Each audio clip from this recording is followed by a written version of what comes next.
la última sesión del seminario por este año, y nos va a acompañar Viviana, pero para la presentación y demás, no, ya le había avisado a Viviana que no la iba a presentar yo, sino Mario, así que te voy a ceder la palabra, Marito. Muy bien, muchas gracias. No sé si se escucha bien. Gracias por la oportunidad, de presentar para los que no la conocen a una colega y amiga de muchos años, de nuestras épocas formativas en Barcelona.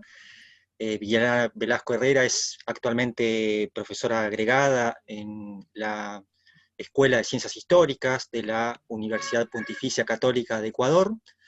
Ella hizo su maestría y su doctorado en la Universidad Pompeu Fabra, donde nos conocimos justamente con Juanito, con Eva, con Viviana y otros colegas que tuvimos la oportunidad y el privilegio de trabajar allí con Juan Carlos en el contexto del proyecto State Building in Latinoamérica, un proyecto de construcción estatal sobre el proceso de construcción estatal en América Latina en clave comparada, transnacional, que nos dio la oportunidad a colegas y investigadores juniors de Guatemala, de Costa Rica, de Colombia, de Ecuador, Chile, de las provincias de Santa Fe y de Buenos Aires y del Estado Oriental del Uruguay para justamente participar en un proyecto que tenía como una de sus grandes virtudes poder salir un poco de las historiografías nacionalistas, que mal que bien todos teníamos y todas teníamos como lastre formativo en nuestras respectivas universidades, con diferencias obviamente en cada caso, y acceder allí en esas instancias de trabajo entre el 2009 y el 2013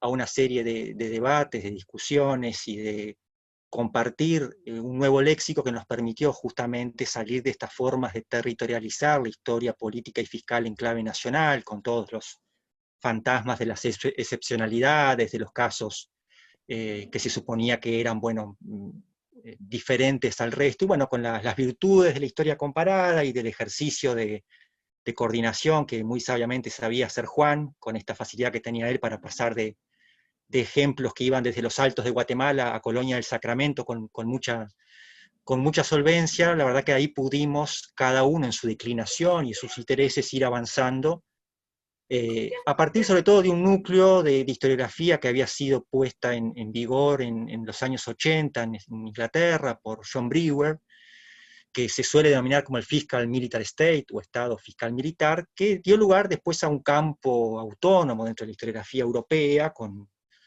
muchas diversidades internas, con mucha heterogeneidad, pero que tenía como principal virtud analizar las retroalimentaciones entre los procesos bélicos, la construcción de la fiscalidad y de la administración pública, y el montaje de las estructuras de la burocracia, de la administración de justicia. Y a partir de ese magma común de discusiones y de parámetros historiográficos que cada uno, como decía, iba tomando de acuerdo a su perfil, es que todos fuimos haciendo nuestras respectivas tesis. En el caso de Viviana, su tesis Negociar el poder, fiscalidad y administración pública en el proceso de construcción del Estado en Ecuador, 1830-1875, si no recuerdo mal, tomó un poco esa variable justamente donde la estructuración estaba dada por la fiscalidad y por la recaudación, pero se alejaba de las vertientes más cuantitativistas, si se quiere, dentro del campo de la construcción estatal. Un poco ahí estaba también la experticia de Juan, ¿no? Con su vieja y siempre querida historia social aprendida con Ruggiero Romano en la École, que nos permitía eludir algunas de las trampas que esta historiografía tiene muchas veces y volver siempre no tanto a quedarse en los indicadores, en la construcción cuantitativa, en la reconstrucción histórica de las cuentas nacionales, como se trabajaba muchas veces, sino en la formación social de la administración fiscal, de la administración pública. Con todo el juego que esto da, ¿no? Y esta introducción la hago porque, después Viviana a partir de allí siguió trabajando, focalizada sobre todo en el proceso de construcción estatal en Ecuador, y últimamente ha ido incorporando otras variables, como son, por ejemplo, los cruces entre milicias, ejército y elecciones, que es una línea, sobre todo para la primera mitad del siglo XIX.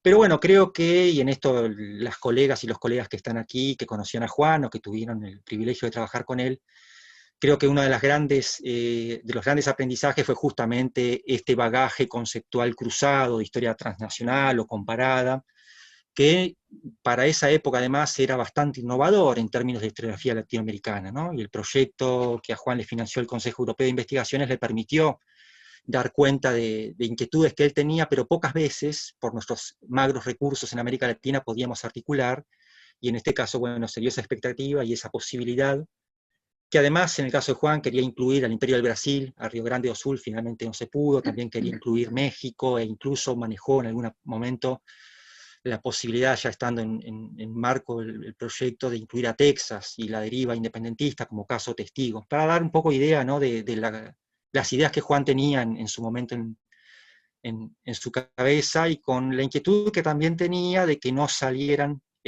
copias de él mismo, ¿no?, de Garavaglia, que era algo que él lo decía en broma y en serio, pero que siempre estaba insistiendo, que cada uno después construyera su propio itinerario, ¿no?, con pocos consejos teóricos y muchos consejos de forma de hacer la historia, que era como trabajaba Juan, ¿no?, con aquella frase que él siempre decía, que él atribuía a Pío Baroja, ¿no?, de que el carlismo se curaba leyendo y el nacionalismo viajando. Bueno, un poco era eso, ¿no?, en el aprendizaje, en la discusión, que creo que Viviana lo podrá después corroborar, ha dado lugar a que nosotros podamos hacer también nuestra propia deriva, ¿no?, sin haber permanecido atados a un proyecto que era más bien un impulso.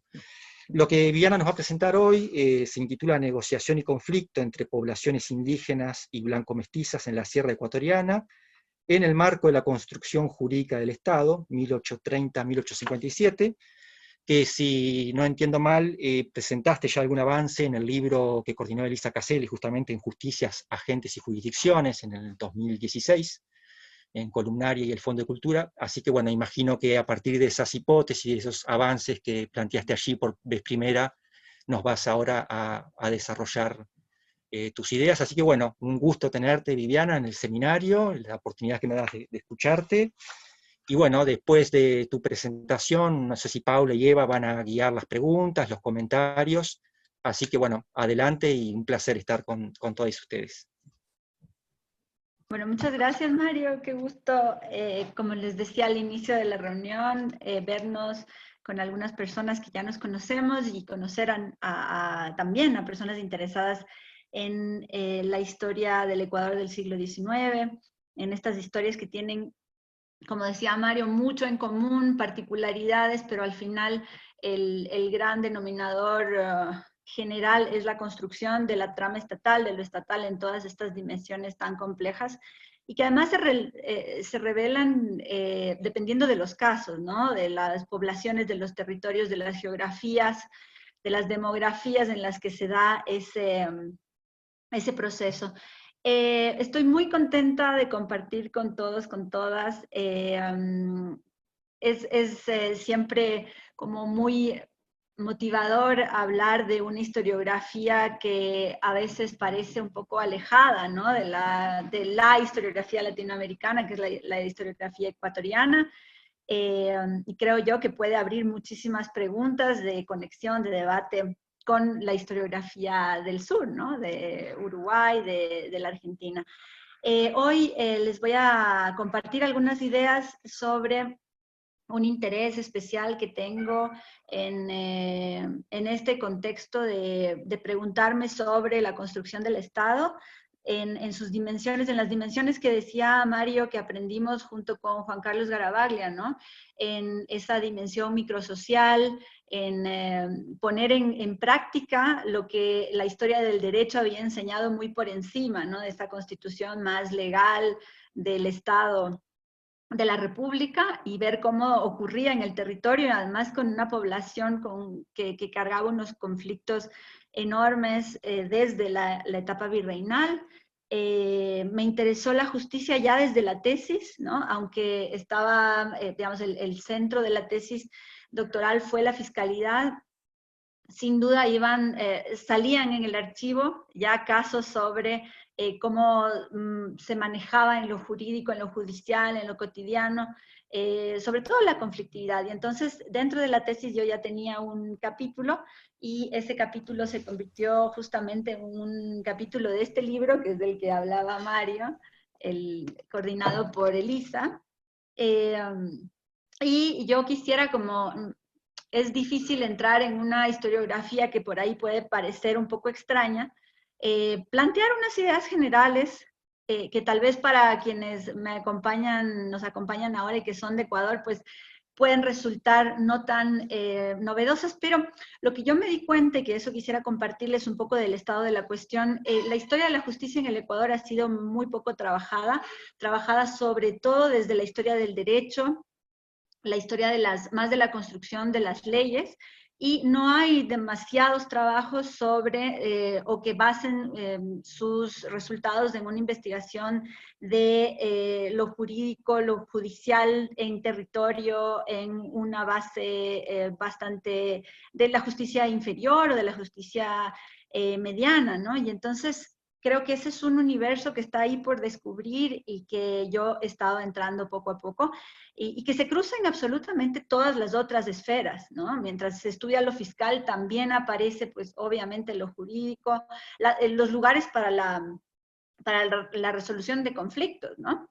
Y el otro gran sector, el gran problema en la historiografía ecuatoriana es, por supuesto, la incorporación compleja, desigual, negociada de las poblaciones indígenas en la diversidad de lo que significa decir indígenas. Yo trato de decir poblaciones indígenas para tal vez poner matices, ¿no? Porque decir los indígenas es un concepto muy que reduce, ¿no? La realidad, más aún en el 19, y entonces la inclusión de la narrativa de lo indígena dentro de lo estatal es muy importante para entender la construcción del Estado ecuatoriano, ¿no? No se puede entender o se entendería una sola parte. Incluso para hacernos preguntas desde el presente, estamos en un Estado plurinacional, ¿no? Que además es como resultado de todas estas tensiones y negociaciones entre las formas de hacer justicia indígena y las formas de hacer justicia blanco-mestiza, con la dificultad teórica conceptual que tiene lo étnico, ¿no? Y lo político, que son algunas cosas que van a quedar pendientes y que espero que abran el debate, pero yo creí fundamental, obviamente, incluir y sobre todo plantear tal vez una diferencia que es con la historiografía argentina, con la historiografía, digamos, del sur, ¿no es cierto?, de América, que no es que no haya existido, por supuesto, la acción de la población indígena, pero que las historiografías más tradicionales por ahí no le ponen en primer plano. En el caso ecuatoriano, pues ha sido mucho más evidente, hay espacios de conexión de pronto con la historiografía guatemalteca, con el mundo andino, ¿no? Sobre todo en donde la población indígena es mayoritaria y tuvo una importantísima función en la construcción fiscal del Estado, y también ponía en evidencia esta relativa autonomía, ¿no es cierto?, entre el gobierno de la población indígena y el gobierno de lo blanco mestizo, de lo ecuatoriano en construcción, tan difícil de debatir y de exponer, porque en realidad hay una palabra clave, digamos, para esta exposición, y sin duda van a ser los matices, ¿no? Voy a centrarme en unos temas en particular, porque como ustedes imaginarán, esto es casi como un juego de cajas chinas, ¿no? Uno puede abrir un tema y luego explorar con ejemplos, y entonces me voy a centrar en la comprensión de que a partir de 1830, un poco antes también, recordemos que el Estado del Ecuador, antes de formalizarse como Estado del Ecuador, su primera experiencia republicana fue en el Estado de Colombia, ¿no? En el proyecto bolivariano de la República de Colombia, o de la Gran Colombia, como se la conoce también, y esos fueron los primeros momentos también de construcción de un sistema jurídico judicial republicano, ¿no? Y entonces, desde 1820, 1830, para ser como más precisos con respecto al Ecuador, pues se establece una red, unos tejidos jurídicos y judiciales en la Constitución del Estado ecuatoriano de manera muy especial con las poblaciones indígenas, ¿no? Ya Bolívar siente y tiene en la experiencia colombiana pues algunos problemas con el tema de la homogenización y de la ciudadanía, ¿no? De la inclusión de una población que no necesariamente iba a ser considerada ciudadana, pero que iba a ser considerada, por supuesto, parte integrante de las nuevas relaciones estatales, relaciones sobre todo fiscales y también judiciales, ¿no? Hay distintas formas, distintos niveles de esa relación que además están entabladas por, como digo, los distintos matices que tienen tanto los actores estatales como los actores o digamos, los actores de gobierno, ¿no es cierto? Y los actores indígenas, ¿no? O la población indígena. A niveles, por ejemplo, de lo nacional, de lo local y también de lo comunitario, que creo yo que puede ser una de esas diferencias con algunos espacios, como el espacio sureño, en donde el cambio que se da a partir de 1810 genera otro tipo de relación, ¿no es cierto?, en quienes son parte del nuevo sistema republicano. Pues aquí, en el caso ecuatoriano, en el caso andino, el tema de la existencia de una población que tenía unas formas relativamente autónomas de gobernarse y de administrar de la justicia va a ser uno de los grandes debates de cómo construir este Estado-Nación, además en estos primeros años, ¿no? También se van estableciendo diversos instrumentos jurídicos y judiciales con las que estas poblaciones nativas van a utilizar para acercarse a la administración de justicia.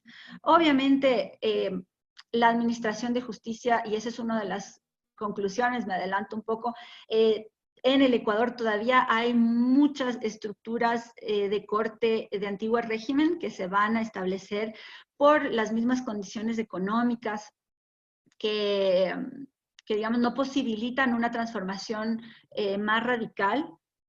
Sin embargo, aunque se mantienen las estructuras, por supuesto, hay formas del discurso que cambian, hay instrumentos también que se van a transformar y es algo que vamos a ver en esta charla. Decir que se establecen unas relaciones, por supuesto, desiguales, ¿sí? Que genera tensiones interétnicas e interinstitucionales. Pensando en la institución más en organismos, ¿no es cierto? Muchas veces son un grupo de personas, las mismas que están administrando el poder, pero por poner una palabra que nos pueda ayudar para con fines más pedagógicos, bueno, digo interinstitucionales, ¿no? Como digo, hay que poner muchos matices, hay que entender que la población indígena conoció muy bien y manejó a su favor también las posibilidades que la construcción estatal brindaba, ¿no? Por un lado, sí se establece una trama que en muchos sentidos consolidó formas de dominación, ¿no es cierto? No hubo una transformación totalmente radical, pero también lo jurídico fue un espacio y el conocimiento de lo jurídico y de lo judicial, pues la población indígena también lo conoció y la manejó a su favor, por ejemplo, para enfrentarse a otros poderes que no son necesariamente, y que además coinciden de pronto con los poderes del gobierno, ¿no es cierto? Pero, por ejemplo, para enfrentarse al poder de la hacienda, como un sistema que tenía una lógica y una administración de justicia propia. Ese es un elemento que a mí me gustaría que ustedes lo tengan muy presente, porque en el Ecuador, y bueno, desde antes, ¿no es cierto?, a partir del siglo XVIII, se va a consolidar el sistema de hacienda, que es un sistema que va a ligar a las poblaciones indígenas a la tierra y en una relación de dominación, ¿no es cierto?, con los dueños de la tierra, generalmente llamados patrones. Este es como un rezago también del sistema de encomienda, y que en algunos lugares pues desapareció bastante temprano y luego se fue transformando en estos latifundios o en estos espacios de tierra muy amplios vinculados en el espacio de lo que ahora es Ecuador con los obrajes, ¿no? Uno de los principales motores de la economía del 18 y que luego por la crisis, ¿no es cierto?, obrajera, más bien se va a atender a la producción de de alimentos, ¿no? De cereales, de tubérculos, etcétera, ¿no? Y entonces, este sistema es muy importante porque opera también como otro poder con el que las comunidades indígenas tienen que tensionar y tienen que negociar. Entonces, la inclusión, digamos, ya de tribunales y de formas de lo jurídico también fue una herramienta o fue un espacio que las poblaciones indígenas en su diversidad pudieron usar para también ir o romper poco a poco otras formas de dominación, ¿no es cierto? Que eran estas que se daban al interior de la hacienda. Metodológicamente el trabajo ha sido pues hecho con revisión de juicios que reposan en el Archivo Nacional de Historia, en un fondo que fue organizado a posteriori, que se llama el Fondo Indígenas, y que reúne la mayoría de los juicios llevados a la última instancia, ¿no? La Corte Suprema, protagonizados por comunidades indígenas, ¿no? Ha sido muy rico el trabajo, hay mucho que revisar todavía. ¿Y por qué? Porque ¿por qué usé estas fuentes? ¿No? Porque cuando una investigadora se acerca a las constituciones, a las plataformas legales o a los textos legales más oficiales, ¿no es cierto? A constituciones y las leyes de régimen político del siglo XIX, uno puede ver con claridad una ausencia de la regulación de las poblaciones indígenas, ¿no? Lo más bajo, por decirlo así más rápidamente, que se norma es a nivel de la parroquia, muchas veces a nivel del cantón, y no se dice cómo se va a administrar las poblaciones indígenas o cómo se debe administrar la justicia en el marco de las comunidades indígenas, ¿no? Y entonces, ese vacío nos dice mucho, ¿no? Ese silencio es muy elocuente y nos lleva a los investigadores, a las investigadoras, a buscar este otro tipo de material documental para encontrar esta cotidianidad que nos permita de alguna forma tejer, ¿no? Las formas de la administración de la justicia. Lo que se puede ver es una lenta incorporación de las comunidades indígenas a la trama estatal en ese sentido, ¿no? Como hay cierta autonomía y diferenciación, ¿no? Pero que poco a poco se va a ir transformando conforme se transforman otros elementos del proceso republicano y del proceso estatal. Por ejemplo, va muy de la mano de los cambios de la primera revolución liberal, ¿no es cierto?, en 1840, 50, y luego en la eliminación del tributo indígena en 1857. Entonces, hay digamos, una relación muy, muy estrecha entre los debates que tenían quienes estaban a cargo de los dos poderes, sobre todo el legislativo y del ejecutivo del Ecuador, ¿no es cierto? Se pueden encontrar en prensa y en los mismos debates legislativos una necesidad de ampliar, si se quiere, la ciudadanía, también por lo que la historiografía ha estudiado muy bien, por la búsqueda de liberar esa mano de obra que estaba anclada en la hacienda, ¿no es cierto? Entonces había una necesidad de pensar y de incorporar a la mayoría de la población, que era la población indígena, estamos hablando en el siglo XIX del 60% de la población, en las dinámicas del siglo XIX, ¿no? De las ideas de la movilidad también laboral, y también la posibilidad de la reestructuración del sistema de tierras, de la tenencia de tierras, ¿no? Entonces son procesos que van juntos, lo jurídico también junto a las transformaciones fiscales, etcétera, ¿no?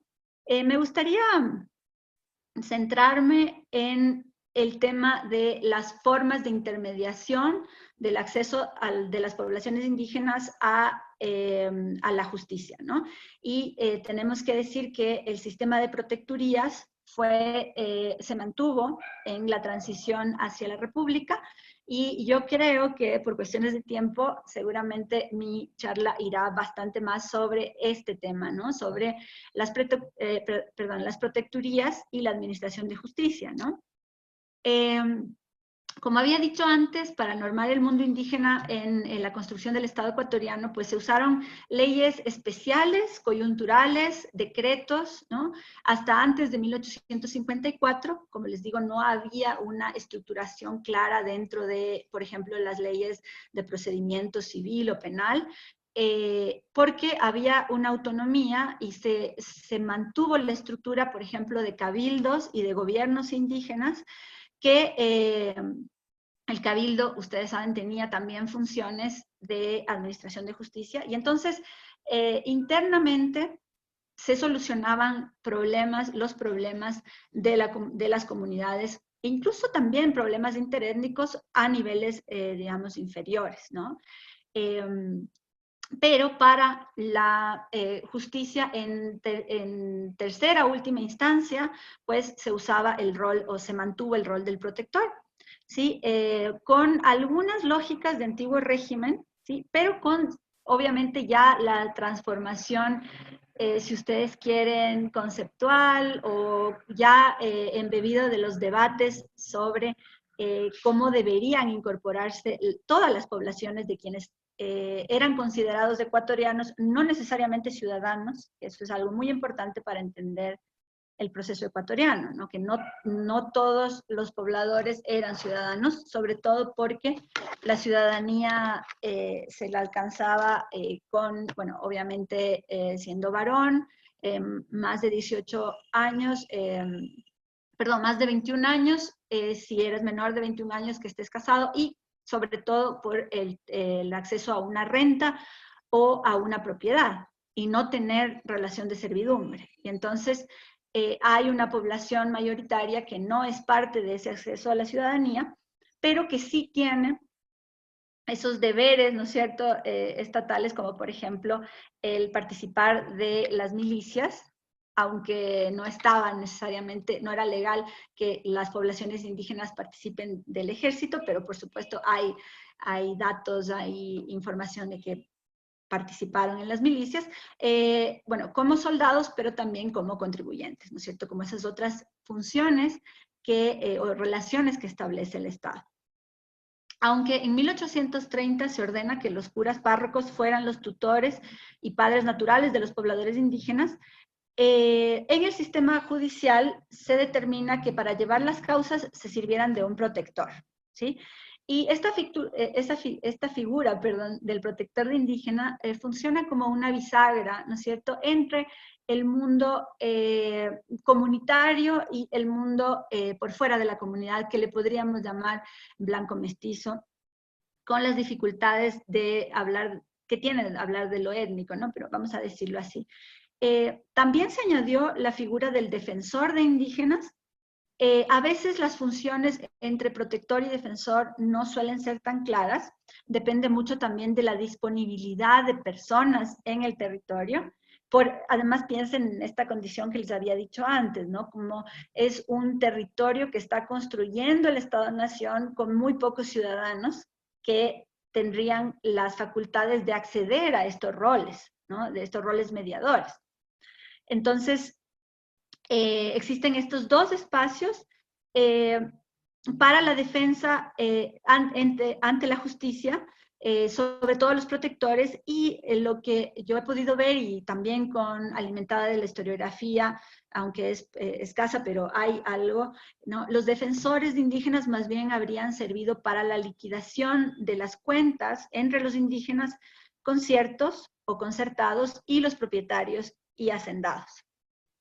Como pueden ver, digamos, hay estos intermediarios entre estos dos poderes, ¿no?, el poder de la hacienda y el poder estatal que se estaba construyendo. Tal vez hacer una aclaración muy cortita por si es necesario hablar de quiénes eran los indígenas, es necesario aclarar, ¿no?, de qué se trata esta relación del concertaje. Los indígenas conciertos es una relación obviamente de carácter virreinal, colonial, por la que los indígenas eran ligados, ¿no es cierto?, a un espacio territorial, a una hacienda, con un contrato tácito, ¿no?, verbal, entre el dueño de la hacienda, el patrón, y la cabeza de familia, ¿no es cierto?, de indígena, por la que se establecía el trabajo, ¿no es cierto?, no necesariamente asalariado, obviamente, pero pagado por ejemplo, en permitir el usufructo de las tierras de la hacienda y también el acceso a ciertas dádivas que el hacendado podía hacer en ciertos momentos, que se llaman las primicias y los socorros. Sobre este tema hay bastante más investigación. Yo les recomiendo leer de pronto a Andrés Guerrero, que ha trabajado más en la cuestión de la hacienda, pero es una relación bien interesante porque está por fuera de lo legal, ¿no es cierto? Y ese va a ser otro de los grandes temas de la construcción del Estado, de lo jurídico.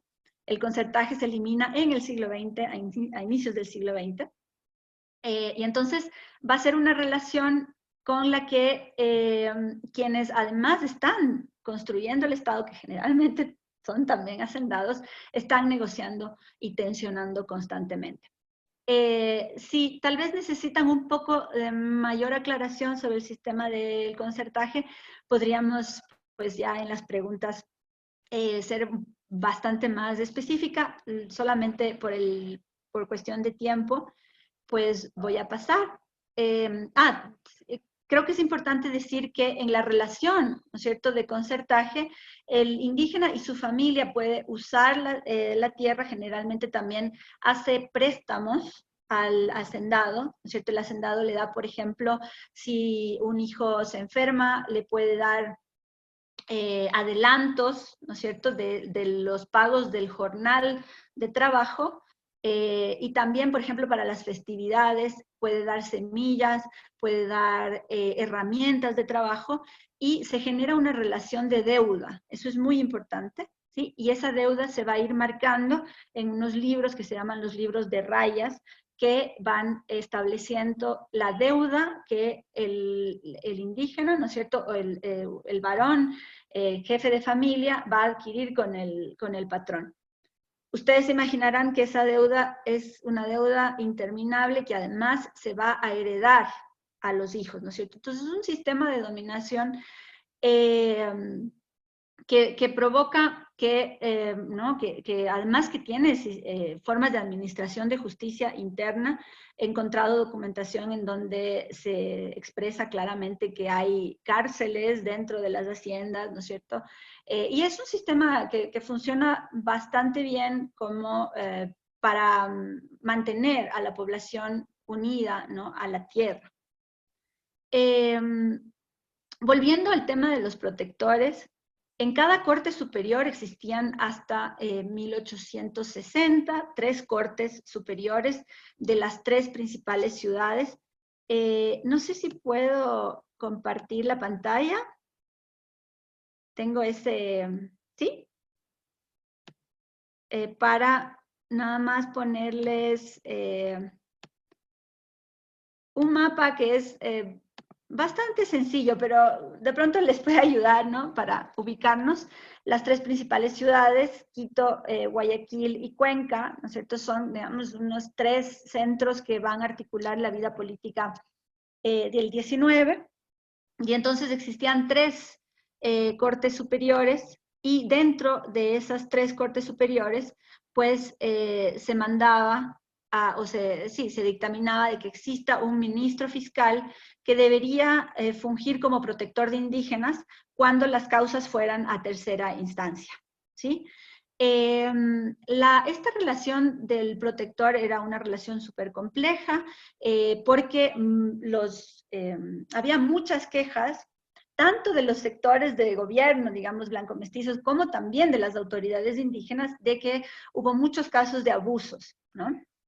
Esta es una relación que hay que analizarla a través del análisis de los casos. Yo creo que lo ideal sería poder tener, ¿no?, todo el tiempo para poder mirar y de pronto ahí sacar unas hipótesis primeras de si es que había una relación regional en la administración de justicia. Ustedes recuerden, o no recuerden, sino les cuento, también hay población indígena no solamente en la sierra ecuatoriana, sino también en la costa, pero las relaciones de inclusión de la población indígena de la costa con respecto a las de la sierra son distintas, ¿no? Por ejemplo, la eliminación del tributo indígena en la costa va a ser bastante temprana, se va a hacer en 1833, cuando, como les decía, la eliminación de toda la contribución, en realidad se llama contribución indígena, perdonen si yo cambio el término, la contribución indígena en todo el territorio es de 1857, ¿no?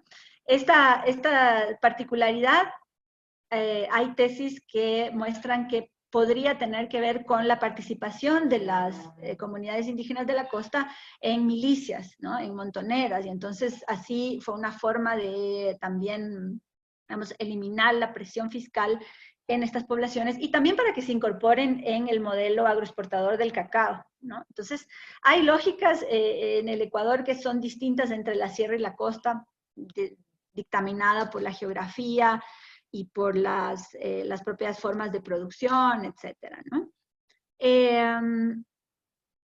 Hay un tema muy importante que es el tema de la homogenización de la ley conforme se va construyendo el Estado-Nación. Este es un tema de reflexión en todos los casos latinoamericanos, ¿no es cierto?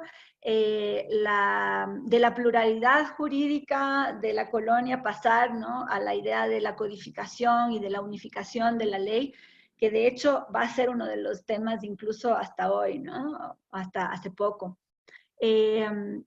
Por ejemplo, en 1835, y ya bastante alimentado por los debates que había tenido Bolívar, ¿no es cierto?, de la idea de que todos los colombianos tuvieran el mismo acceso a los derechos y a la ley, ¿no? Ya en esa, o más bien dicho, desde ese mismo narrativa, pues en 1835, por ejemplo, se decreta que se supriman las protectorías y las defensorías, y se dispone que los indígenas puedan elegir a quien les defienda, ¿no? A pesar de que hay o aunque existe ese decreto, pues no se cumple y todavía se sigue recurriendo a las protectorías, ¿no? También porque, como les decía hace un momento, con el complejo sistema, sobre todo en la sierra, de dominación en la sierra, con el complejo sistema de hacienda también, en muchos casos la mediación de la protectoría y de la defensoría era un espacio interesante para poder rebatir el poder de los hacendados. Entonces, no era tan sencillo pasar a esa homogeneidad de la ley. Y sobre todo porque el tributo indígena existía, y entonces la autonomía en las formas de gobierno pues todavía eran, o digamos, tal vez ese proceso de entrada de las autoridades estatales, ¿no? O sí, del gobierno nacional, pues era bastante más lenta, mientras existe el tributo como un elemento de negociación, ¿no? Estos cargos, los cargos, perdón, de protector y de defensor, generalmente se elegían en la localidad, no siempre tenían que ser abogados. Una de las condiciones, por supuesto, era que estas personas debían saber quichua, ¿no? Tenían que tener la capacidad de comunicarse entre los mundos, ¿no? En 1851, por la Ley Orgánica del Poder Judicial, se dispuso que los alcaldes municipales, que eran jueces de primera instancia y que van a ser jueces de primera instancia durante todo el siglo XIX en el Ecuador hasta 1937, aunque sí se van a crear otras cortes inferiores, pero los alcaldes van a seguir teniendo ese poder hasta bastante ya entrado el siglo XX. Se manda que estas autoridades fueran quienes nombraran a los defensores y protectores, ¿sí? Estos fiscales debían defender gratuitamente en esas instancias siempre que las causas no fueran criminales o causas de hacienda, ¿no? De ser así, los indígenas debían nombrar un defensor o tenían los tribunales que nombrarlos. El tema de los gastos en lo jurídico es bien interesante porque muchas veces fue una estrategia de los sectores blanco-mestizos que estaban disputando, por ejemplo, tierras, ¿no? Como dilatar las causas hasta que las comunidades reúnan la cantidad de pesos suficientes para poder pagar a un asesor, a un abogado. Y eso va a ser mucho más difícil después de, como ya vamos a ver, de la eliminación de las protectorías. Pero a eso ya voy a llegar, ¿no? Si en las localidades no había personas con conocimiento de justicia, podía ser un ciudadano que sea elector, ¿no es cierto? O sea, que tenga, primero que sea ciudadano, cosa que, como les he dicho, en el Ecuador, pues eran muy pocos los ciudadanos. Y eso también va a causar un problema, un conflicto de intereses entre las distintas autoridades y funciones que podía tener un ciudadano en una localidad, ¿no? Un ciudadano podía ser elector, protector, ¿cómo se llama? Alcalde, etcétera, ¿no? Entonces, como debía ser elector, tenía que ser propietario y no podía tener sujeción de servidumbre y tenía que ser letrado, ¿no? Además que está la condición que no le había dicho hace un momento, que es, por supuesto, saber leer y escribir para ser ciudadano. Hay un debate historiográfico, no demasiado copioso, pero sí existe, entre si la función del protector y el defensor era beneficiosa o era perjudicial, ¿sí?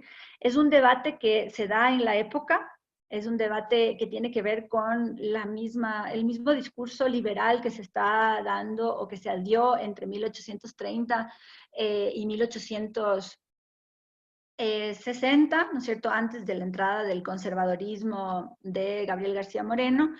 Pues es un debate que tiene que ver sobre cómo los indígenas deben representarse a sí mismos, si deben o no deben tener una intermediación. Y la respuesta está en la complejidad del mundo indígena, ¿no? Como les decía hace un momento, el decir los indígenas o la administración de justicia indígena reduce mucho la realidad, depende mucho de por lo menos dos condiciones, ¿no? Si las comunidades que están litigando son comunidades libres o si las comunidades que acceden a juicio, ¿no es cierto?, con sus causas, son comunidades que están anexas a una hacienda a través del sistema del concertaje. Entonces, por lo menos tendríamos esas dos diferencias en la forma en la que la protectoría era beneficiosa, era una posibilidad de negociación o más bien era contradictoria, ¿no? O causaba problemas, ¿sí? Depende mucho de qué comunidades indígenas estamos hablando, ¿no? Además, la relación de esos funcionarios va a depender de las condiciones, ¿no? En muchos casos, cuando, digamos, el mayor beneficio, si ustedes quieren, se dio para las comunidades libres, ¿sí?, que podían además acceder a ciertos recursos para poder pagar, en algunos casos, a sus defensores elegidos, pero para los indígenas que estaban en relación de concertaje y que ya era difícil conseguir los bienes suficientes para reproducir la vida material, pues era bastante difícil llegar a la justicia sin la mediación, ¿no? Lo que me ha dejado la revisión de algunos juicios, y volveré sobre este tema, lo que me ha dejado la revisión de estos juicios es que se puede ver que hay tensión, ¿no es cierto?, con otras autoridades entre los protectores y, por ejemplo, los alcaldes municipales, ¿no? Muchas veces las causas quedaban pendientes porque los protectores eran continuamente descalificados, ¿no?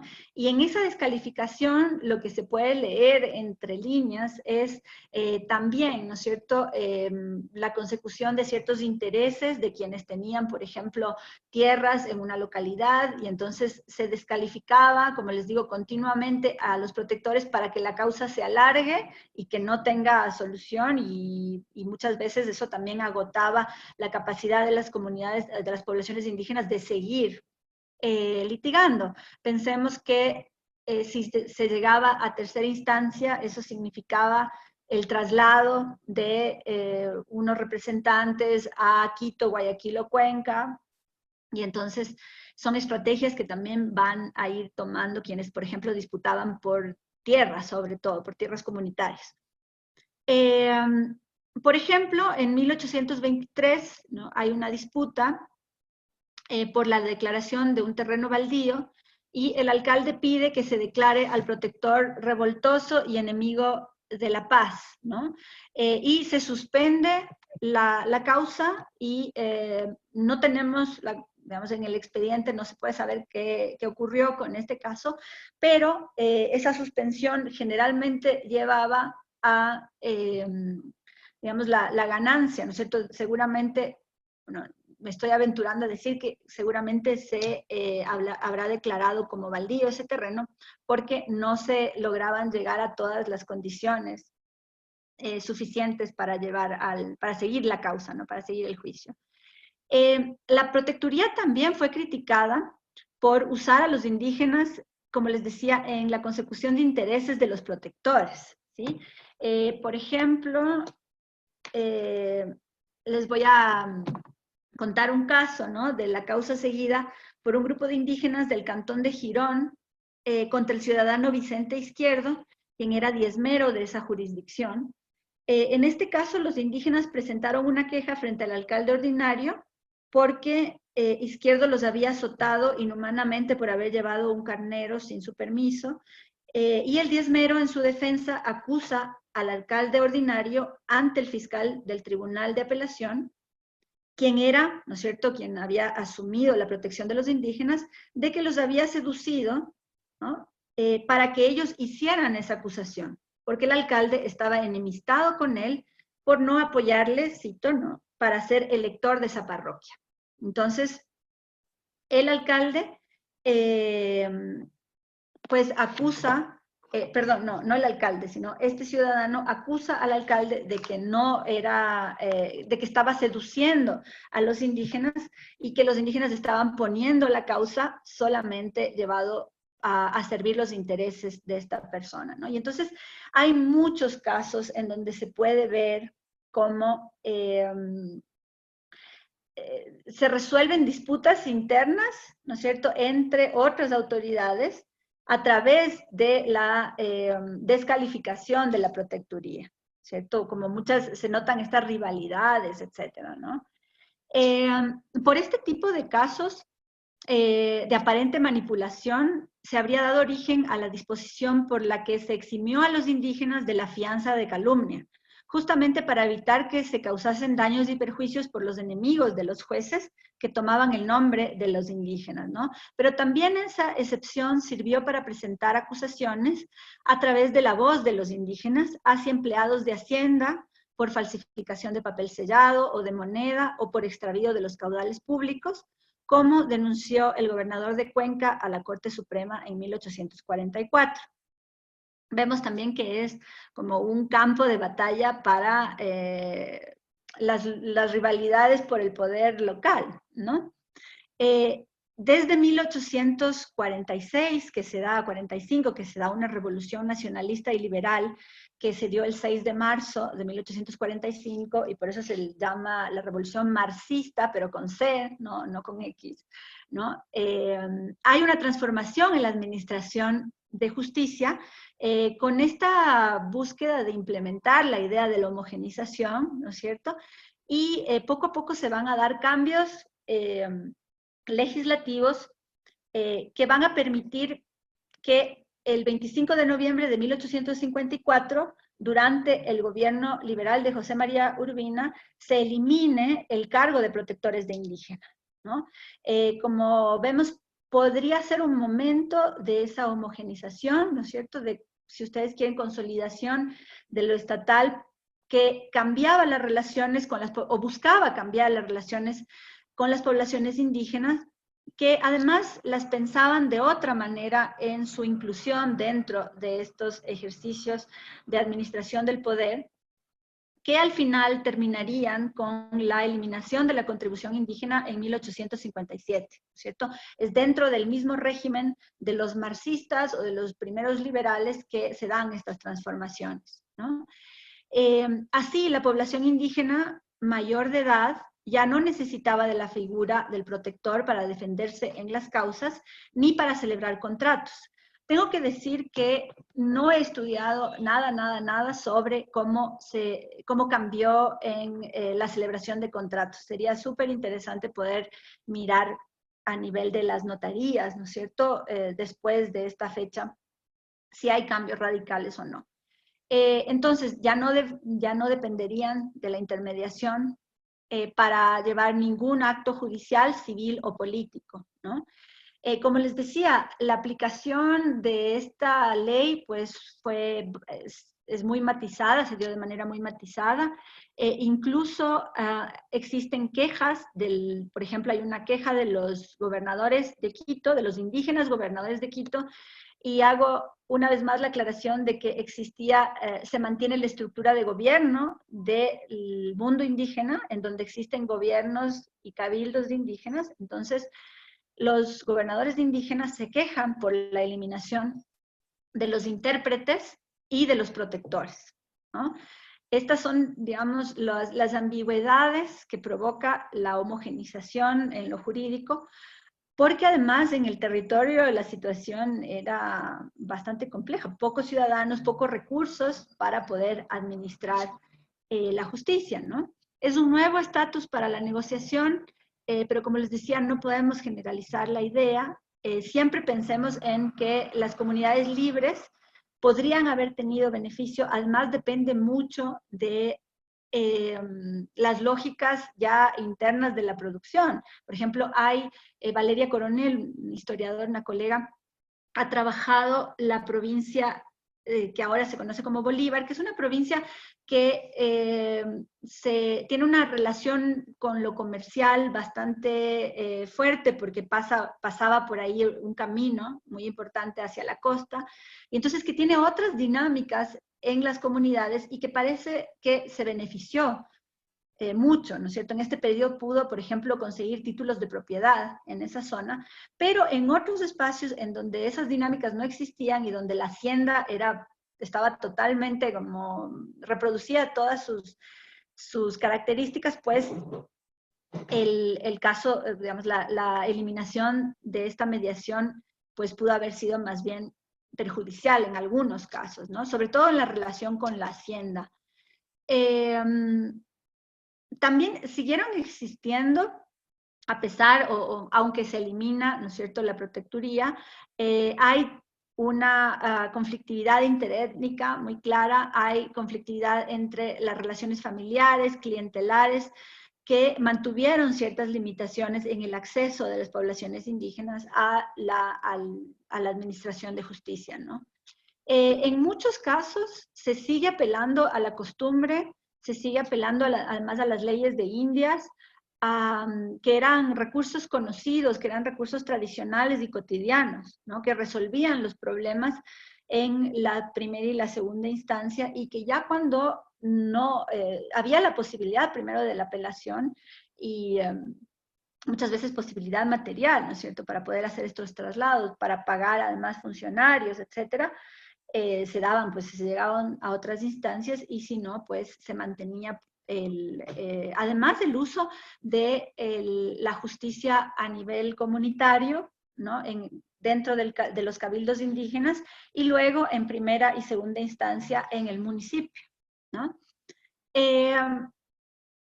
Generalmente los indígenas en relación de concertaje, que no tenían para pagar los derechos judiciales, acudieron a los procuradores de pobres, ¿sí? Y se mantiene la mediación, ya no por la calidad étnica, sino por la condición de pobreza, ¿sí? Y entonces, digamos que sí se podrían ver rasgos de esa diversificación, de la inclusión de las poblaciones indígenas, y también del blanqueamiento o de la mestización, ¿no es cierto?, a través de las funciones burocráticas, ¿sí? Un asunto que es importante es que los defensores que servían para la liquidación de las cuentas con los hacendados, pues dejan de existir, y entonces, para explicar un poco, hago un paréntesis, por ejemplo, si una familia indígena quería cambiarse de hacienda, ¿sí?, tenía que saldar la cuenta de la deuda con el patrón. y muchas veces se contaban, solo para ejemplificar así muy específicamente, se contaban los cueros de los animales que cada familia había recibido. Y entonces tenían que contarse también, por ejemplo, las herramientas, y para eso sirvió durante muchas ocasiones el defensor. Entonces, hay muchísima más conflictividad del poder del hacendado, ¿no es cierto?, frente a las poblaciones que están dentro del concertaje, ¿no? Una vez que se elimina esta mediación, que de alguna manera era un funcionario que comprendía el juego tácito, ¿no es cierto?, entre ambos mundos, el espacio de acción de los hacendados se habría ampliado. Es muy difícil que yo generalice, habría que tal vez pensar en regiones, como digo, depende mucho de las características de las haciendas, pero lo que he podido encontrar es que sí hay muchísimas quejas de indígenas frente a otras autoridades. Entonces, lo que nos deja ver es, por un lado, hay una acción del hacendado que ya no está mediada, pero por otro lado, las poblaciones indígenas sí encuentran, ¿no es cierto?, un espacio para establecer quejas en las otras instancias de justicia, como pueden ser, por ejemplo, los municipios, y en algunos casos extremos, pues también llegan a las cortes superiores. También hay que decir que la protectoría no se usaba siempre, ¿no es cierto? Generalmente estos temas, la conflictividad entre el mundo interno, dentro de las comunidades, o también con el mundo blanco mestizo, pues se solucionaba en instancias municipales, dentro de los cabildos indígenas y muchas veces en los límites de las haciendas, ¿no?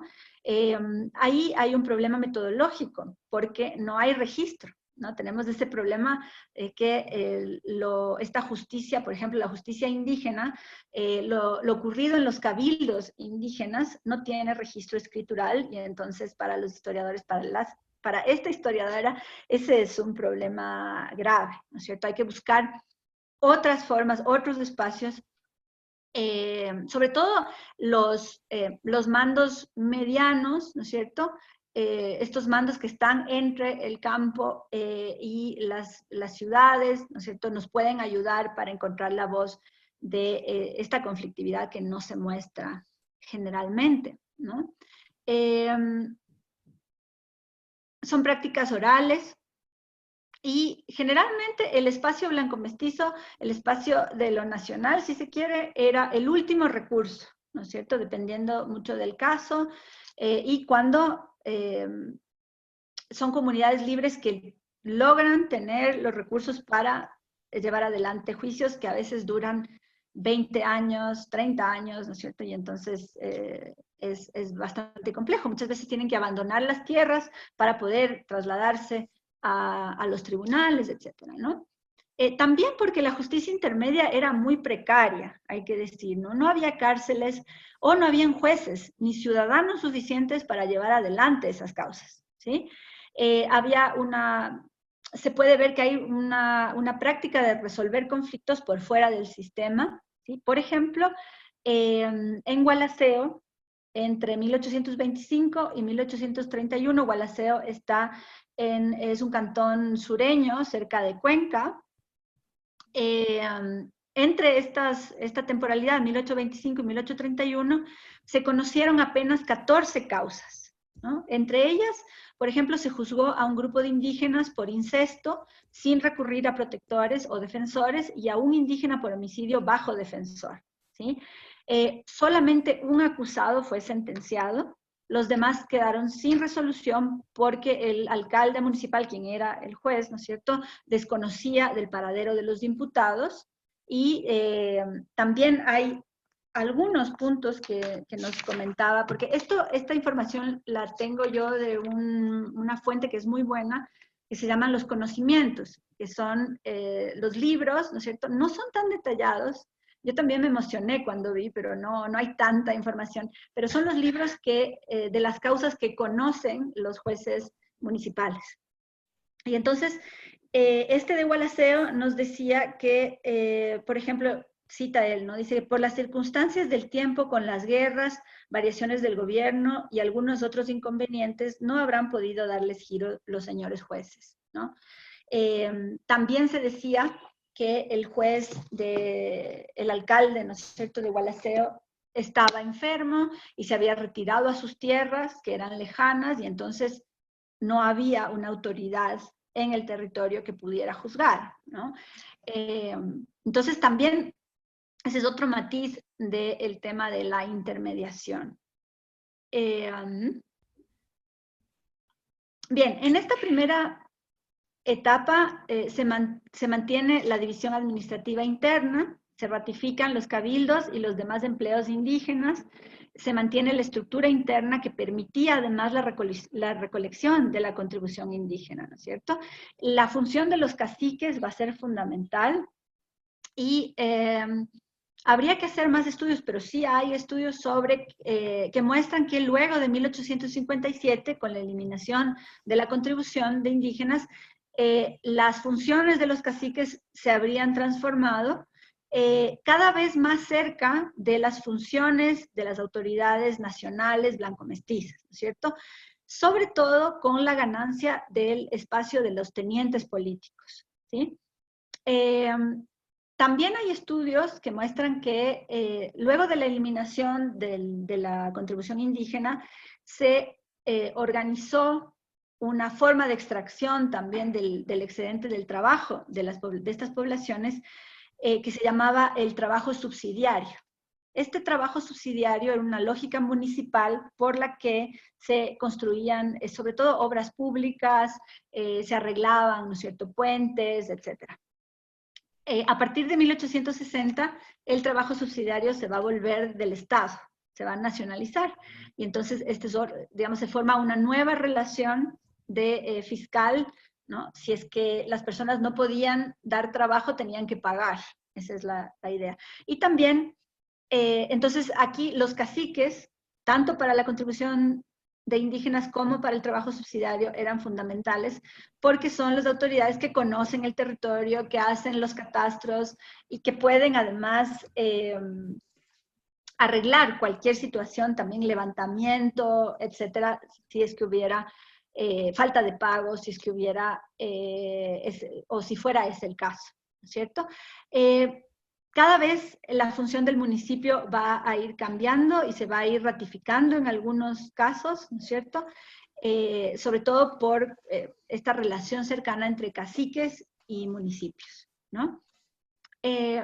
Podemos también ver que hay una doble legitimidad de las autoridades indígenas, el Estado y la comunidad, ¿no es cierto? El Estado se vuelve un lugar para resolver los conflictos de sucesión. Esto es muy interesante, ¿no? De cargos, por ejemplo. Conforme avanza la división administrativa del Estado, ¿no es cierto? Se crean nuevos cantones, se crean nuevas parroquias. La parroquia es un espacio, es una unidad territorial bien importante y de administración de justicia, y el cantón también, y conforme se va dividiendo políticamente el territorio, pues van a existir, digamos, disputas también por acceder a esos nuevos cargos, y esos tribunales o estos organismos muchas veces son llamados para resolver los problemas de la sucesión indígena, ¿no? Si es que hay una persona que es considerada externa o forastera, ¿no? Muchas veces se lleva a los tribunales esa causa para que se resuelva por fuera, ¿no?, de la comunidad. No sé cómo voy de tiempo, creo que ya he hablado bastante, hago la pausa porque después no me quiero alargar demasiado.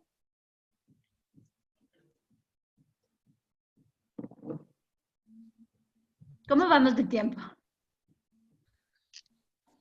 Tenés un ratito, pero vas para darle lugar después a las preguntas. Sí, por eso podría terminar con esta idea de tal vez decir que conforme se iba creando estas nuevas posibilidades, ¿no es cierto?, de organismos, de las tenencias parroquiales son muy importantes. Esto va a ir incrementándose a partir de la década del 50 y sobre todo en los 60. Va a haber acceso de población indígena a esas tenencias parroquiales y entonces digamos que ahí la administración de justicia va a ir perdiendo, indígena, ¿no es cierto?, va a ir perdiendo su autonomía, no totalmente, pero sí van a poder usar indistintamente los tribunales, digamos, blanco-mestizos y los internos comunitarios, ¿no? Sin que por eso se eliminen los problemas de que habían estrechas relaciones en el mundo microsocial, ¿no? Que ponía en duda sobre todo el tema de la imparcialidad, ¿no es cierto? Existe amistad, alianzas circunstanciales que cada vez más van flexibilizando también las fronteras entre lo blanco mestizo y lo indígena, ¿no? Quería tal vez con eso, no sé si cerrar, pero quería leer un ejemplo.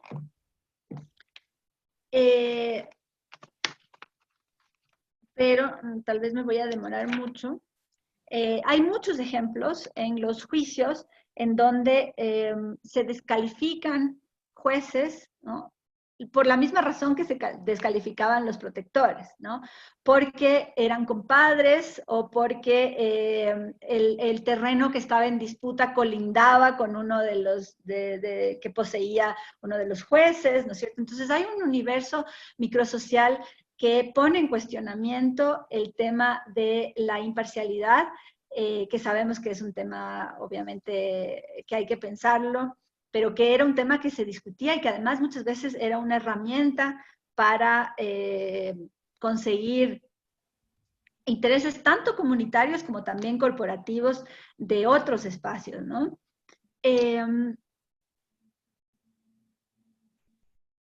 Bien, yo creo que me quedaría aquí, aunque no hago la conclusión, pero creo que podría más bien recuperar algunos comentarios y preguntas, porque se han dicho algunas cosas.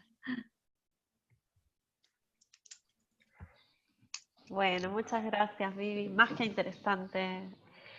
¿Sabes qué? Ha quedado el compartir, no sé si han visto, me ha quedado el compartir sí, pantalla. yo estoy con la pantalla, perdón.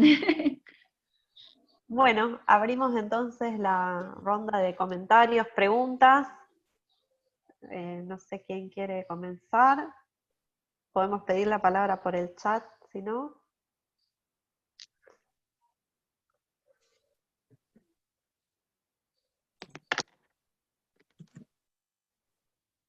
Bueno, Darío. Bueno, gracias por la exposición, que como te dijeron, muy interesante, Viviana. Yo te quería preguntar si vos podrías, porque se me escaparon algunos datos que tienen que ver sobre todo con la periodización. Pero si vos podrías identificar en el tiempo que has trabajado estos mediadores, estos protectores, que es un poco sobre lo que apunto, si hubo algún cambio en su relación con el espacio donde ellos realizaban su tarea, donde se los podía encontrar, donde se los podía ir a buscar. Eso por un lado. Por el otro lado, vos hablaste de que estos niveles intermedios de la justicia eran muy precarios o tenían dificultades en la organización. Esto me parece que es una marca de todo el proceso en toda América Latina, si decimos así rápidamente, sabemos de lo que estamos hablando. Es una marca en todo el territorio, en todo el proceso, pero también es interesante. Yo no sé si conocés los trabajos de Rogelio Pérez Perdomo, seguro que sí. Lo tenés en mente, lo que hace Rogelio. También es interesante porque muestra, no está mal subrayarlo cada vez que se puede, porque muestra un poco el revés de la trama de los que hacen la historia de la abogacía. Los que hacen la historia de la abogacía en América Latina encuentran letrados por todas partes, y tienen razón porque los están buscando y los encuentran, pero después cuando se hace la historia de los niveles intermedios de justicia, incluso la justicia de primera instancia, las cosas que ha hecho Carolina, las cosas que ha hecho Angelina acá, trabajos que hemos hecho conjuntamente, se ve que no hay la suficiente cantidad de graduados en derecho, de letrados, para encarar el proyecto republicano. Yo creo que ahí tu trabajo dialoga bien con otros que bueno, en el periodo más temprano, por ejemplo, los de María Teresa Calderón para Nueva Granada, están planteando también estas dificultades en la construcción estatal, ¿no? Esta falta de elementos con los cuales plasmar en la institución institucional lo que se piensa desde la letra, desde las ideas.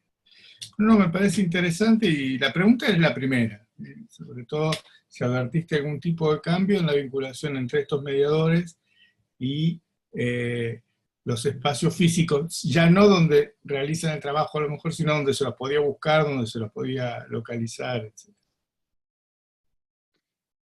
Tal vez el cambio más grande tenga que ver con la creación de cantones, ¿no? Cuando se parroquializa primero alguna localidad y luego cuando esa parroquia pertenece a un cantón, ¿no? Porque lo que vemos es que obviamente es algo que pasa en toda en la región, ¿no? No es un cargo, no es una persona, sino es una función que puede ejercerla el alcalde o un ciudadano, y entonces en realidad sería muy interesante. Yo no he podido mapear, ¿no? Mapear, por ejemplo, los recorridos que un grupo de indígenas tenga que hacer para acercarse, para pedir, ¿no es cierto? Primero sería al alcalde municipal, ¿no es cierto?, que está en el cantón. Entonces, la primera relación tendría que ser con el cantón, pero tendríamos que hacer un mapeo de un espacio como muy puntual y mirar los cambios de la parroquialización. Uno podría decir que en 1835, el momento en el que se pasa de los departamentos, 3 departamentos de la forma bolivariana, ¿no?, a la forma provincial, puede ser un momento. O sea, si yo tuviera que ir, todavía yo no he hecho ese trabajo, sería muy interesante hacerlo, pero yo escogería esa época, ¿no?, como 1835, porque hay una primera división, y después de 1835 podría ser también 10 años después, en el 45, cuando se da también una suerte de aumento en la creación de parroquias y en la creación de cantones. Eso tiene sentido con las peticiones que hacen pobladores de que se cantonice, ¿no? Para que la función, ¿no es cierto?, pueda estar mucho más cercana, ¿sí? A eso iba la pregunta. Sí. Por más que es una función, si hay un momento en donde al que cumple la función, funcionario solo en ese sentido, se lo vincula con algo parecido a una oficina, a algo que esté radicado. Sí, tendría que ir junto a la cantonización, y en esta primera etapa, como digo, 1835 sería, a partir de 1835 podría ser un buen momento. Luego podría ser también la década de los 50, en donde hay además peticiones por parroquialización, por cantonización. En la década de los 50, en el marco de esta primera revolución liberal, hay cantonizaciones. Yo creo que sería súper interesante ver la diferencia entre la costa y la sierra, ¿no? También porque la costa va a tener una incorporación bastante más dinámica por las mismas necesidades que tenía el Estado de regular lo hacendario, ¿no? Los jueces de Hacienda son los primeros que se organizan porque hay que solucionar los temas de la fiscalidad. Entonces, sería muy interesante ver esto que tú propones de la territorialización de la justicia en clave de la comparación costa-sierra. Y luego, en otro momento que estaría por fuera de lo que he hablado ahora, sería 1861, en el momento en el que se da una transformación de la administración, primero de los consejos municipales, del municipio se pasa a los consejos municipales, consejos cantonales, perdón, y también se crean nuevas provincias, ¿sí? Entonces, por ahora diría estos algunos hitos, pero creo que lo ideal sería poder mapear, ¿no? Ya bajar al territorio.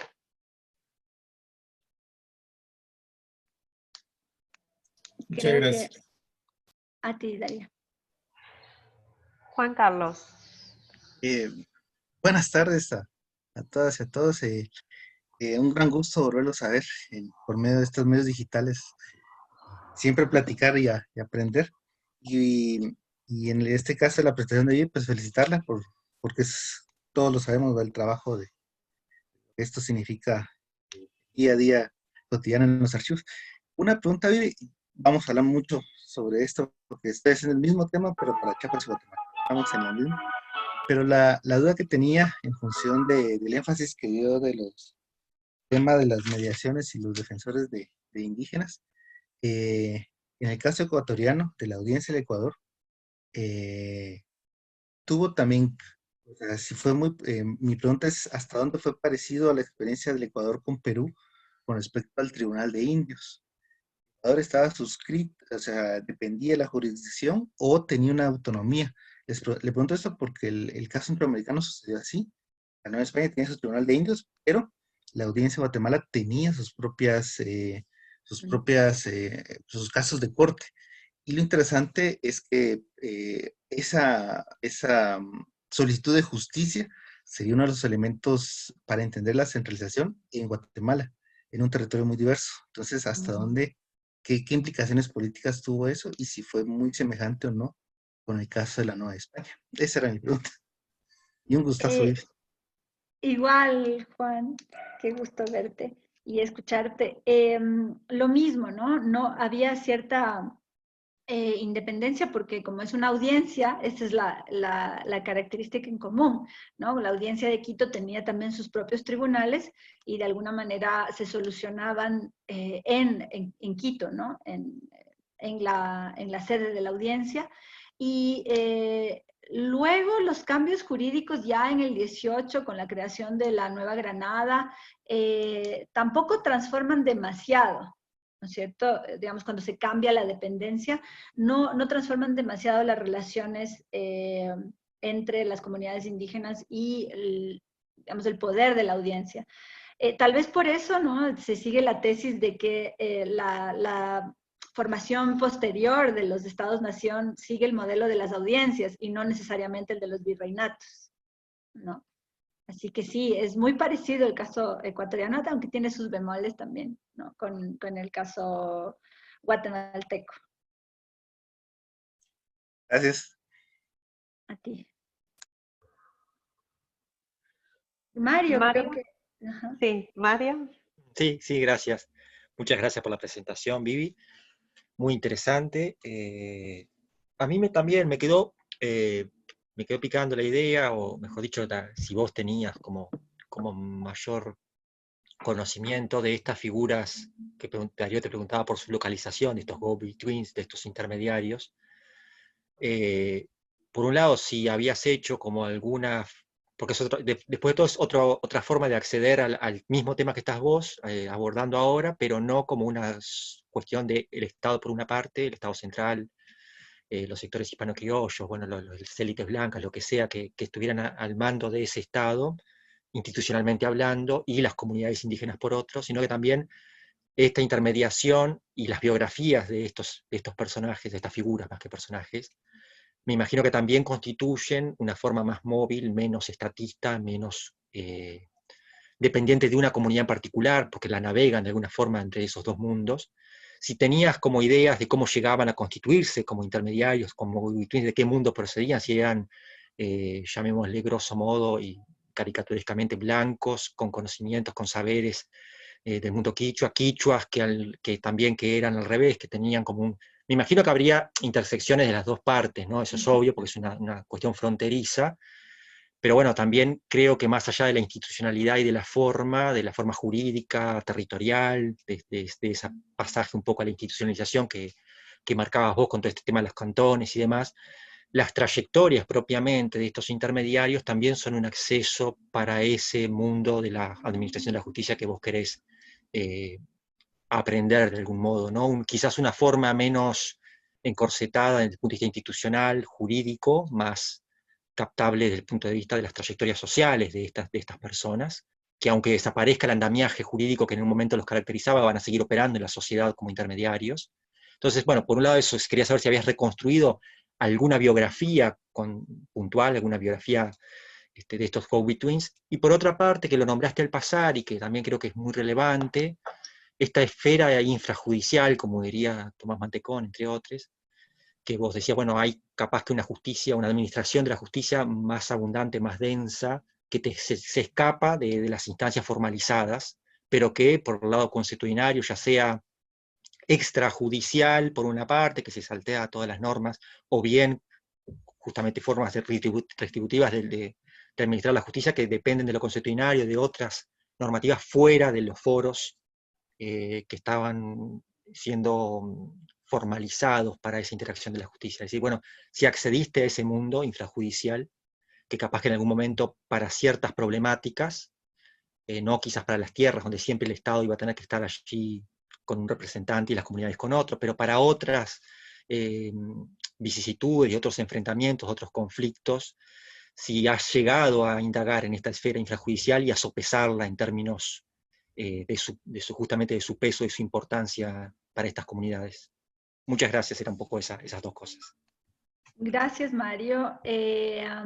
No, no lo he hecho. Lamentablemente tengo que responder las dos preguntas con que no he hecho ese trabajo y de hecho es parte de las agendas a futuro, ¿no? Porque coincido contigo en que lo que hace falta es poder seguir las trayectorias, ¿no?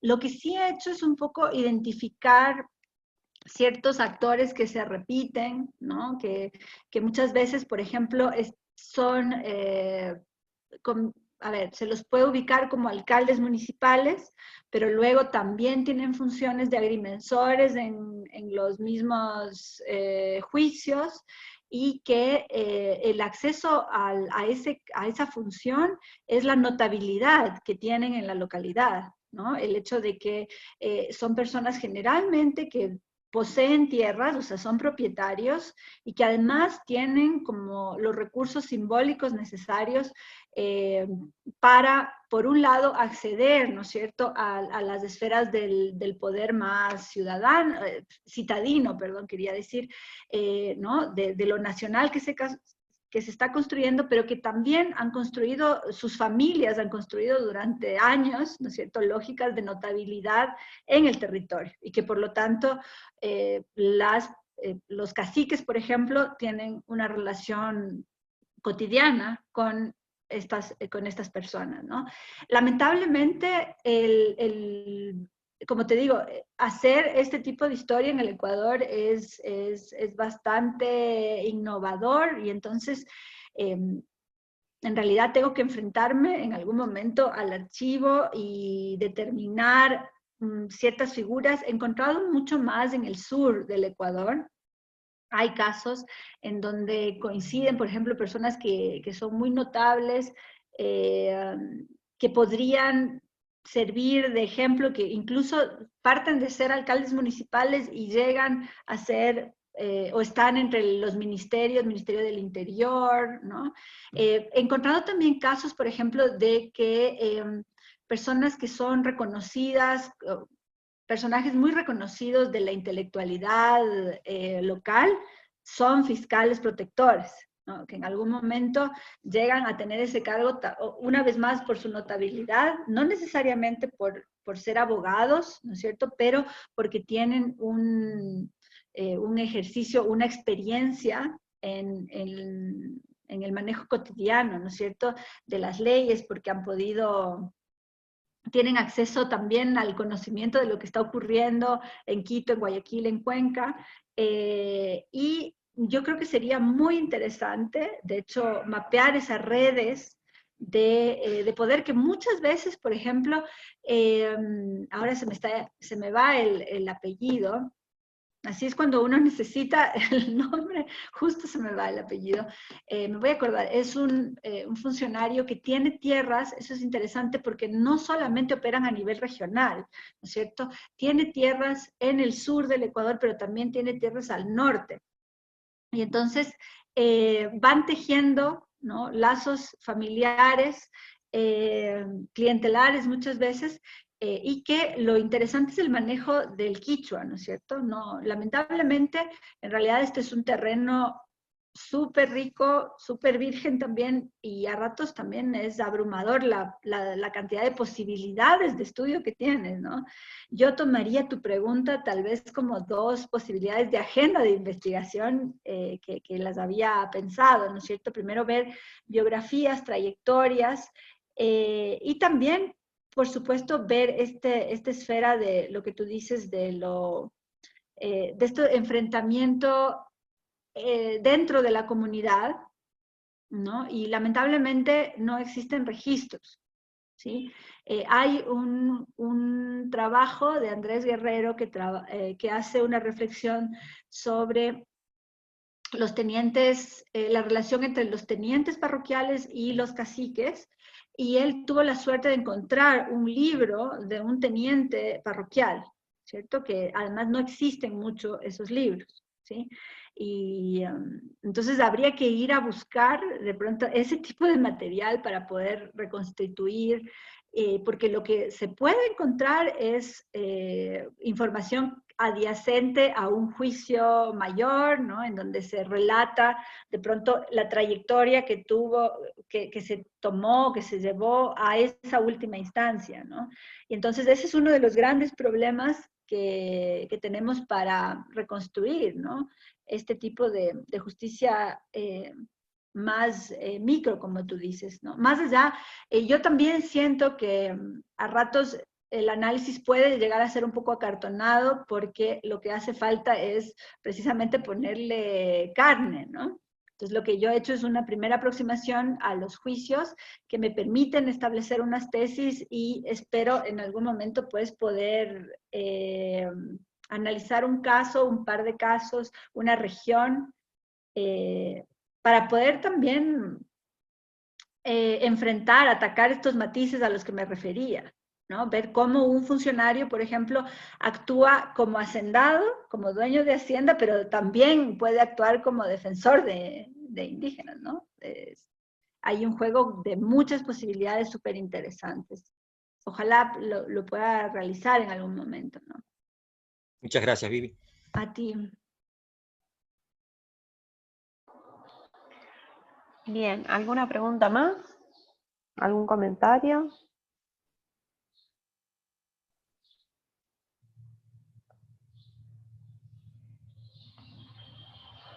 ¿Estamos? Tal vez es un panorama un poco extraño, ¿no?, a la historiografía argentina, pero bueno, espero que abra preguntas del tipo comparativo.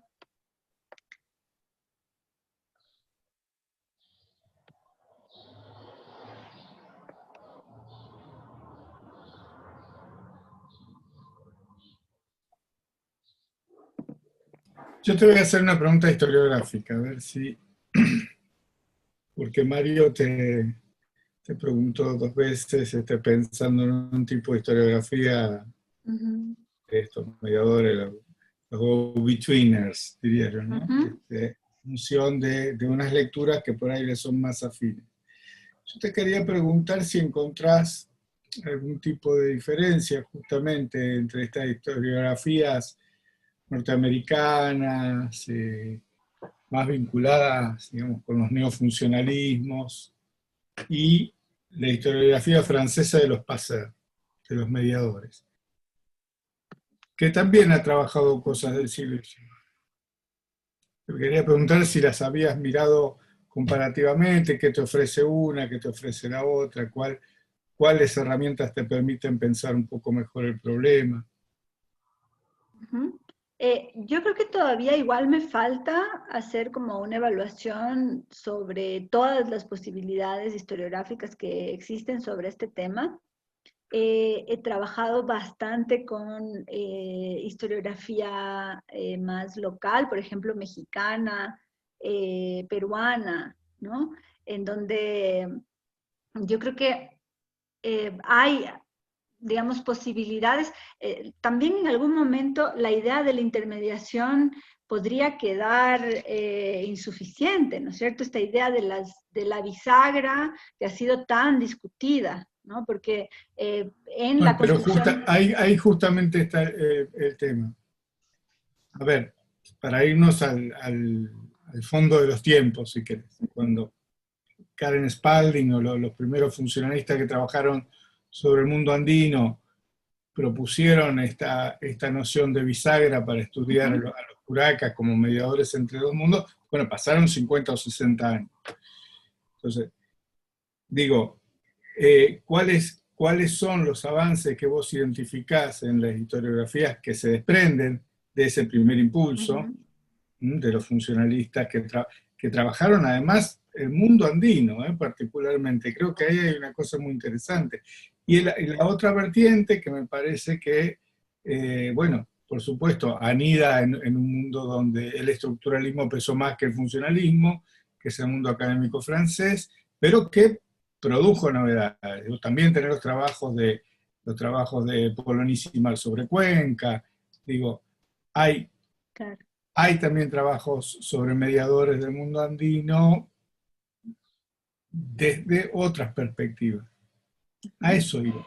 Si pudiste hacer alguna evaluación comparativa de qué te ofrece una vertiente, qué te ofrece la otra.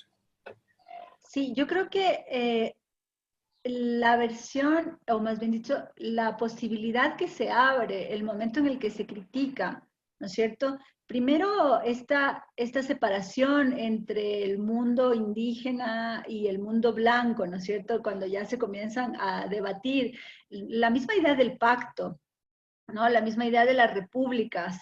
La gran posibilidad es que pensamos la acción política más allá de lo étnico, ¿no? De la autodeterminación o la determinación de que unos pueblos actúan como indígenas y otros actúan desde lo blanco, ¿no es cierto?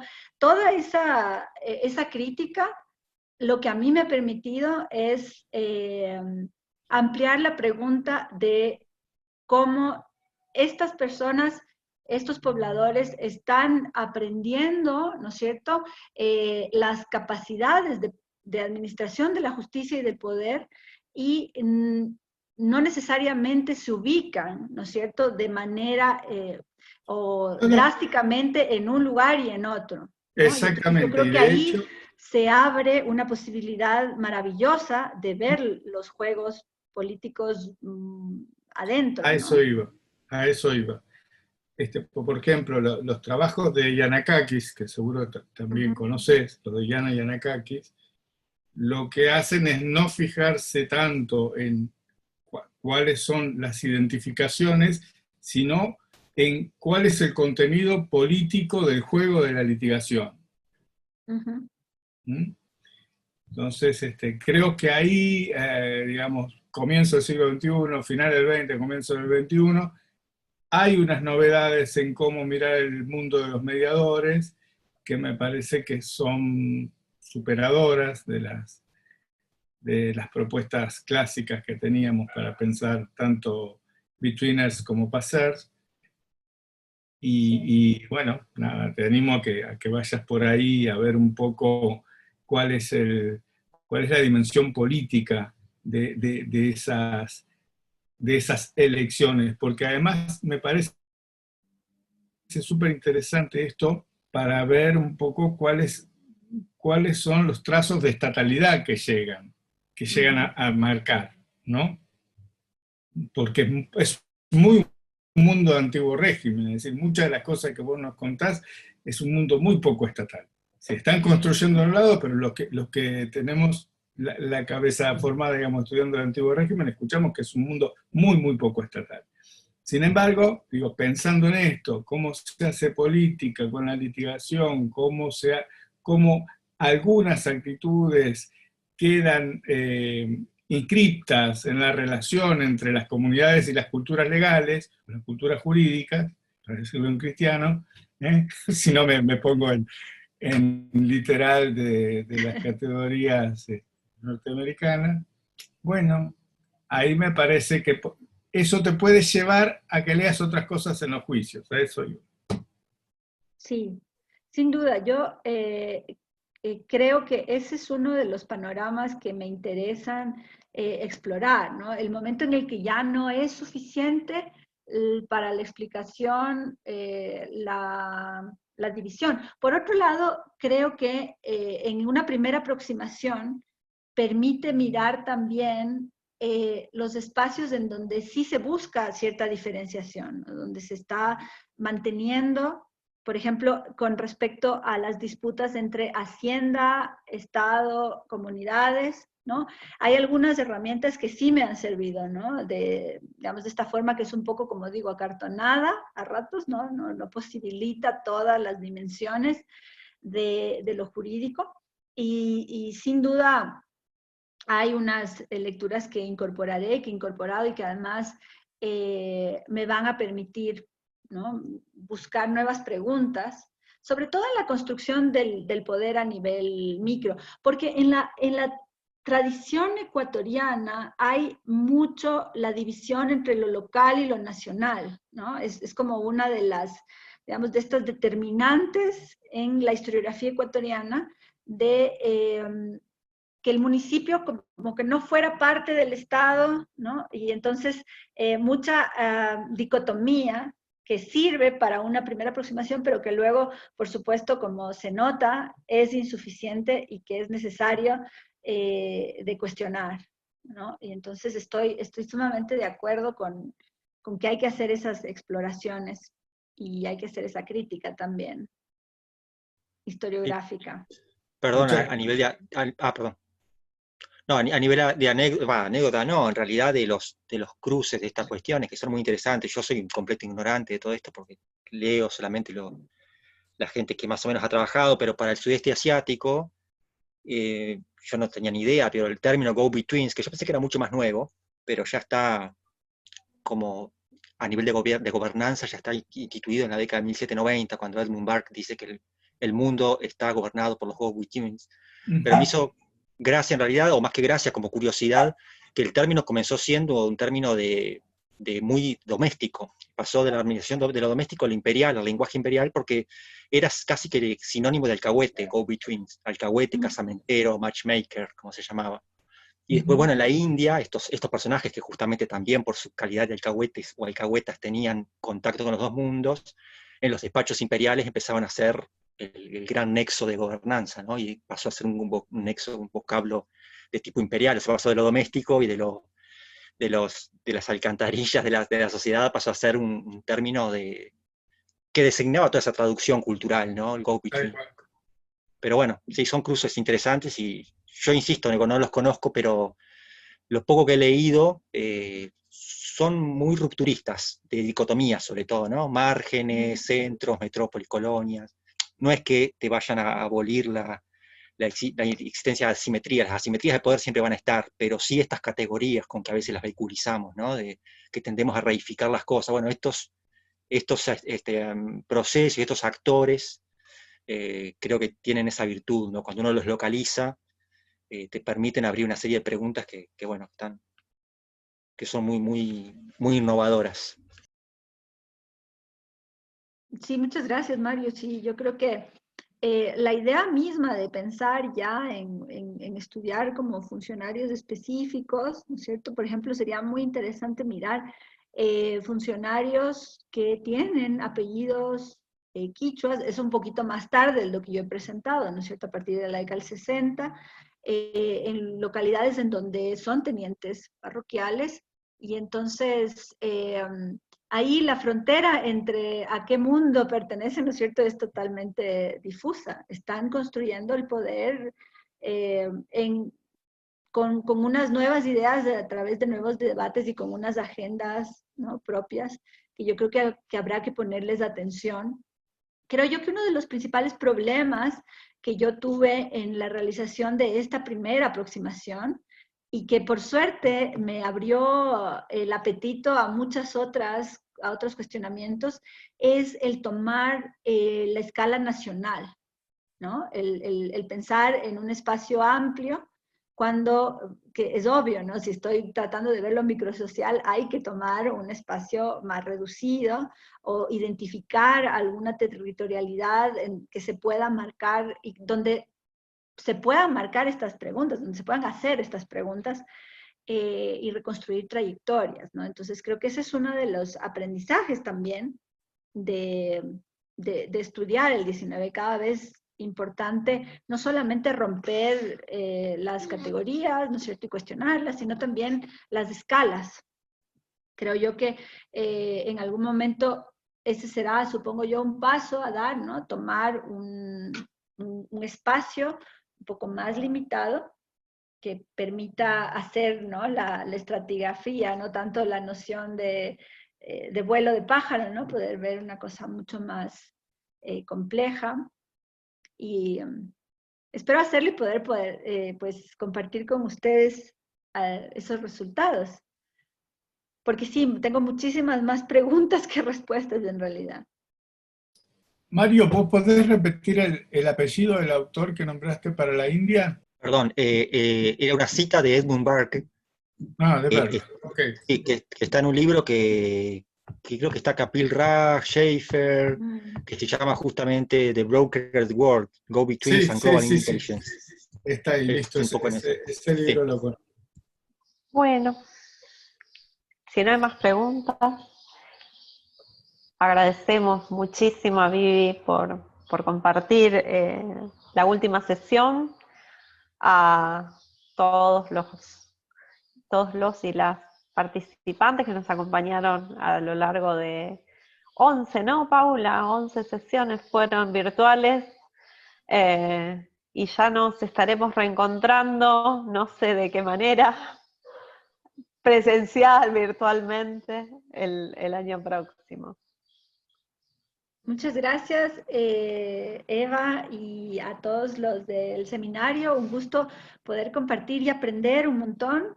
Creo que ha sido muy, muy, muy, primero, útil para mí, para la investigación, sus comentarios, las preguntas. Y, bueno, abrir la comunicación, pues, con el Ecuador, con todo gusto. Un gusto verles también y ser parte de este último, además, espacio del año. Un honor para mí. Gracias, Viviana. Gracias a vos, Vivi. Muchas gracias. Vivi. A ustedes. Saludos a todos y todas. Saludos. Que estén muy bien. Hasta luego. Hasta luego. Hasta el año que viene, por lo menos por esta pantalla.